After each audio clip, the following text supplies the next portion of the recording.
Estamos de volta com Visão Trabalhista Entrevista, hoje conversando com a Mônica Veloso, do Sindicato dos Metalúrgicos de Osasco e Região.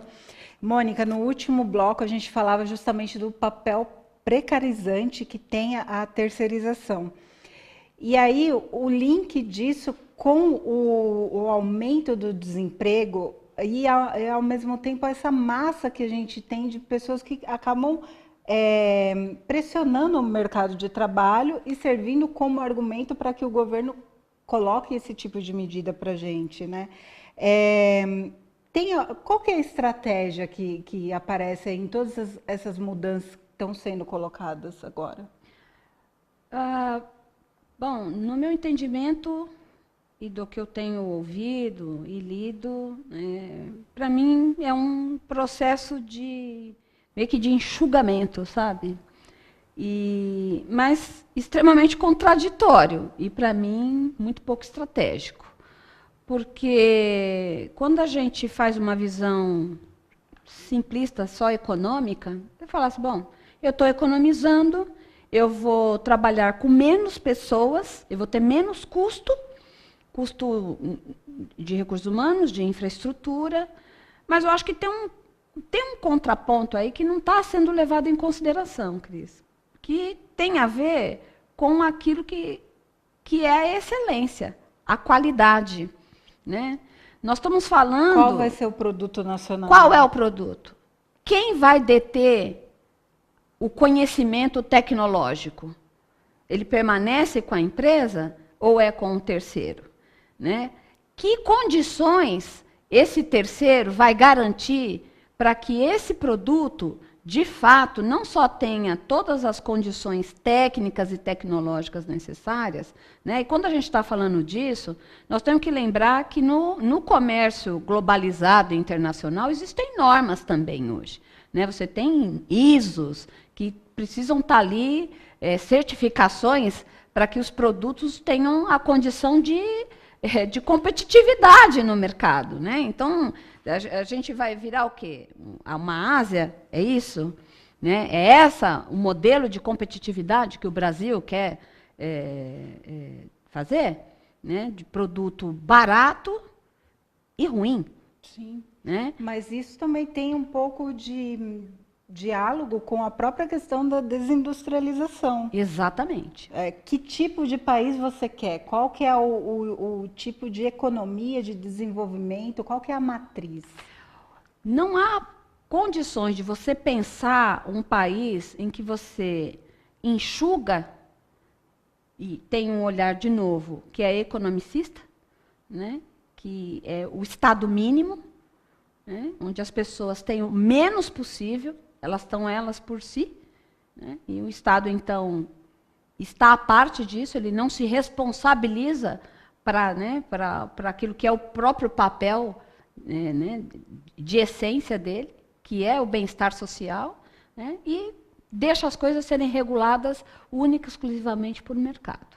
Né? E aí nós estamos falando de um mercado que vai precarizar, que vai desqualificar o produto brasileiro, baratear a mão de obra brasileira, né? E criar uma massa de excluídos.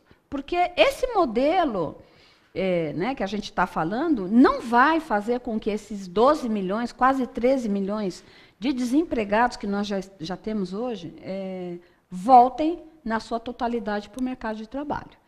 Né? Essas pessoas que perderam o emprego nesse momento que a gente está falando, é a crise, né? São processos de desindustrialização, isso tem uma reação em cadeia para serviço, comércio e tudo mais, mas não é só isso. Né? Você tem a questão da tecnologia, você tem a questão daqueles que também estão chegando ao mercado de trabalho e há essa pressão, e todos aqueles que hoje já estão há 6, nós temos pessoas que já estão há 12 meses desempregados, na velocidade em que as coisas funcionam, né, do ponto de vista tecnológico, produtivo, ela vai se tornando uma pessoa obsoleta, né, que não tem mais as condições de atender o perfil que se exige hoje. Então, vamos pensar, um precário Qual é o perfil profissional que esse precário tem que ter? Bacharel está profissionalizado exatamente no quê? Sim. Né? Então, eu acho que a gente não pode olhar para as políticas dessa forma.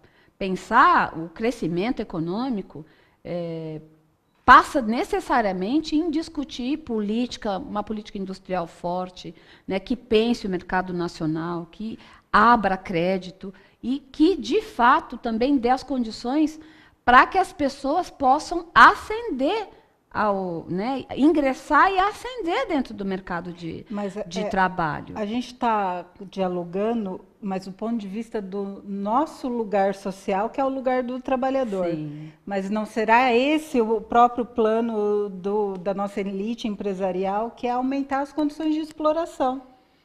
Não, ele pode ser, mas vamos de novo, se a gente está olhando para um mercado competitivo, os Estados Unidos fez isso e hoje... Está querendo voltar atrás. Os Estados Unidos fez isso com a Ásia e hoje a Ásia é o maior, o maior competidor, é a maior ameaça de competição tecnológica que os Estados Unidos têm, é exatamente aquilo que ele, no momento anterior, se utilizou para poder baratear, né, e trabalhar com esse tipo de modelo. Esse modelo não funcionou. Com o México, né? Exatamente. Né? Então, a gente... e aí vamos olhar o terceiro ponto disso, Cris, que é assim, no momento em que você tem uma situação de trabalho precarizado, em que as pessoas vão atuar de forma altamente rotativa, como é que nós vamos fazer com que esse modelo de reforma de previdência que está colocado ali tenha sustentabilidade? Não vai haver. E juram de pé junto que ele vai garantir a aposentadoria. Como? Só que a própria lei aprovada, ela garante um trabalho temporário de 6 meses a 9 meses. Isso é fora de, assim, não existe, não há modelo nenhum no mundo que consiga sustentar uma coisa como essa. Né? E nós estamos, isso porque nós estamos falando do trabalhador. Né? Mas nós também precisamos falar da própria forma em que essas empresas vão fazer, né, a sua parte de recolhimento. Né? Porque pensar na terceirização dessas... Você imaginou o que vai ser o boom de criação de empresas, inclusive sem dar nenhuma condição de fato para que a gente possa ter, né, tudo aquilo que precisa ser gerado de impostos, né, de arrecadação para o município, para o Estado e, consequentemente, para a federação. Então, eu acho que a gente vive uma dicotomia, assim, uma coisa extremamente fora da realidade, entre o que vive de fato o Brasil e o que se debate e o que anda se aprovando no Congresso Nacional. E aprovando a queima-roupa. E a gente vai dar continuidade justamente para dar um passo adiante. Qual que é o projeto por trás dessa questão? No próximo bloco, fica com a gente. E sempre lembrando que você pode comentar nas nossas redes sociais e dar uma olhada lá no nosso site para conferir essa e outras edições. Até já!